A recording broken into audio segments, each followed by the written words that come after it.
Hello everyone, welcome to my YouTube channel Adarsh academy. मैं आदर्श तिवारी। हम लोग क्लास 10th एनसीईआरटी सॉल्व कर रहे थे, जिसमें हमने एक्सरसाइज 5.1 तक सॉल्व कर लिया था। अब हम एक्सरसाइज 5.2 शुरू कर रहे हैं। कौन सा? एक्सरसाइज 5.2 है ना। तो आइए देखते हैं क्या एक्सरसाइज 5.2 में अरिथमेटिक प्रोग्रेशन हम लोग डिस्कस कर रहे थे, है ना।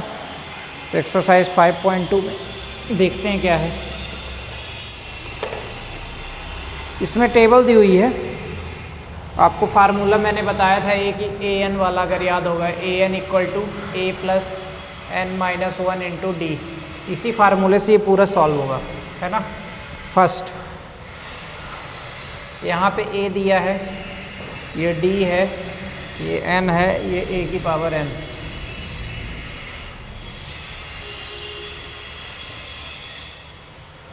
तो इसमें 7, 3, 8,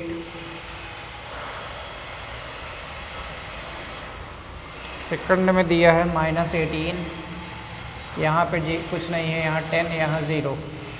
थर्ड में डैश -3, 18, -5।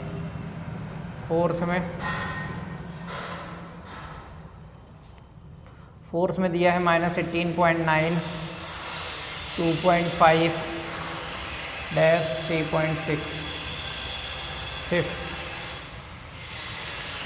फिफ्थ में दिया आपको 3.5, 0, 105। और यहाँ पे जहाँ पे कुछ नहीं है, मतलब उसकी वैल्यू हमें क्या करनी है, फाइंड आउट करनी है ना।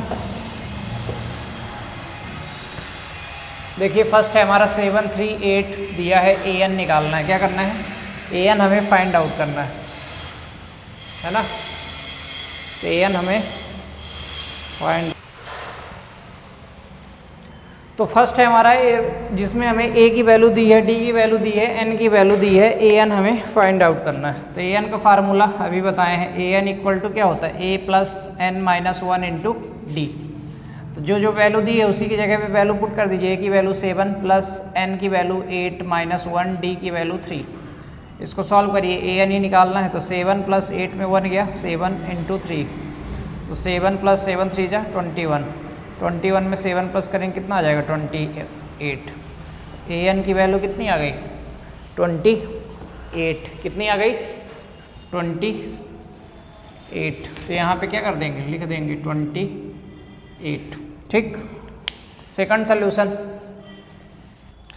सेकंड में देखिए ए की वैल्यू -18 दी है, एन की वैल्यू 10, ए एन की वैल्यू 0। तो फार्मूला वही हमारा, a n equal to a plus n minus 1 into d. तो ए एन आपको कितना दिया हुआ है, 0 प्लस इक्वल टू ए की वैल्यू दी है -18 प्लस एन की वैल्यू दी है 10। कितनी दी हुई है, 10 माइनस 1। और डी की वैल्यू फाइंड आउट करनी है। ठीक, क्योंकि डी की वैल्यू नहीं दी हुई है। तो ये -18 इधर जाएगा तो किस में हो जाएगा, पॉजिटिव में हो जाएगा। Equal to 10 minus 1 9D। 9 multiply में इधर जाएगा तो डिवाइड में। तो 9 1 जा 9, 9 2 जा 18। तो डी इक्वल टू कितना आ गया, 2। कितना आ गया, ये इसका सोल्यूशन हो गया। डी की वैल्यू कितनी आ गई, 2। तो जो मैं ब्लैक से लिख रहा हूँ वही वैल्यू फाइंड आउट की गई है। डी की वैल्यू आ गई 2। अब थर्ड में चलते हैं, है ना।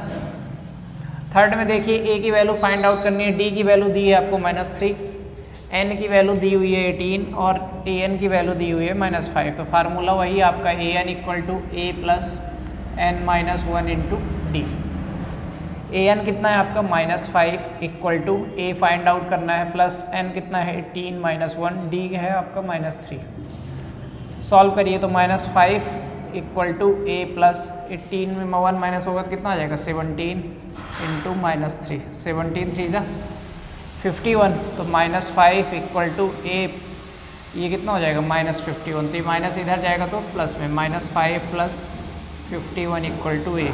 प्लस माइनस -11 में 5 गया, 46। ए की वैल्यू कितनी आ गई, 46। कितनी आ गई, 46।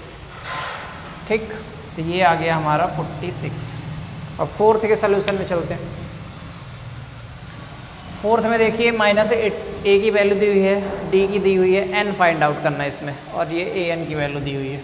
तो फार्मूला वही आपका a n equal to a plus 1 minus, तो ए एन कितना दिया हुआ है 3.6 इक्वल टू ए दिया है -18.9 प्लस एन निकालना इस बार और 2.5, तो ये माइनस में इधर जाएगा तो किस में आ जाएगा प्लस में, 3.6 plus 18.9 equal to n-1 into 2.5 plus कर देंगे इसको तो 9 6 15 8 3 11 12 22.5 इक्वल टू n-1 इंटू 2.5। अब ये देखिए मल्टीप्लाई में इधर जाएगा तो किस में आ जाएगा डिवाइड में, तो 22.5 upon 2.5 equal to n-1, point से पॉइंट कट गया, कितना बचा 225 अपॉन 25 इक्वल टू n-1। इसको काट दीजिए 25 9 जा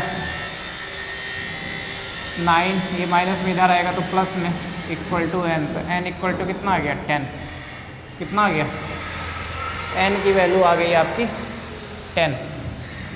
ठीक, अब फिफ्थ में देखिए ए की वैल्यू दी हुई है 3.5, डी की दी है 0, एन की दी है 105, तो ये इसको आप खुद से करेंगे है ना। इसमें ए की वैल्यू दी है, डी की दी हुई है, एन की दी है, केवल आपको वैल्यू में पुट करना है और ए एन की वैल्यू फाइंड आउट करनी है। फार्मूला सेम ही है, a n equal to a plus n-1 into d, कितना सिंपल है। तो ये तो आप लोग खुद से कर लेंगे है ना। तो ये मैं आपको होमवर्क दे रहा हूँ, और अगर आपको समझ में आ रहा है तो वीडियो को शेयर लाइक शेयर सब्सक्राइब ज़रूर करिए है ना। और इस समय बोर्ड एग्ज़ाम नज़दीक आ रहा है, फरवरी में अभी प्री बोर्ड भी आप लोगों के चल रहे होंगे, तो इसलिए ज़्यादा से ज़्यादा मैथ को रिवाइज़ करते रहिए है ना। जितना ज़्यादा रिवाइज़ करेंगे तभी आप मैथ में अच्छे बन सकते हैं। तो कोई भी क्वेश्चन अगर नहीं बन रहा है तो उसको 10 बार करिए, 20 बार करिए, तब तक करिए जब तक बनने ना लगे है ना। एक बार देख के करिए, फिर बिना देखे करिए, तो ऐसे भी प्रैक्टिस मेक्स यू परफेक्ट। जितनी ज़्यादा प्रैक्टिस करेंगे उतना आपको क्या होगा बेनिफिट मिलेगा। ठीक, हैव अ गुड डे।